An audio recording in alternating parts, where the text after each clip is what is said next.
How to buy shares of Metsa Board. I'll demonstrate using the listing METSB.HE on CBOE EU. This is an educational walkthrough and not financial advice.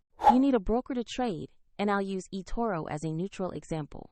After registering, you must verify your account with an identity document and add funds to be able to buy.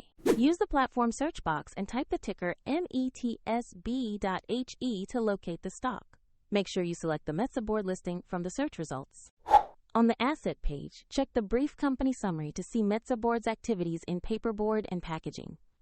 Review the price chart and confirm the ticker METSB.HE to ensure it's a correct stock. To place an order, click Invest, enter the amount you want to allocate, and carefully review the order before confirming. If the market is closed, the order may be scheduled for the next session, and if you lack sufficient funds, the platform will prompt you to add money before confirming. Once executed, the position will appear in your portfolio, where you can monitor it. A link to eToro is provided in the description if you want to learn more.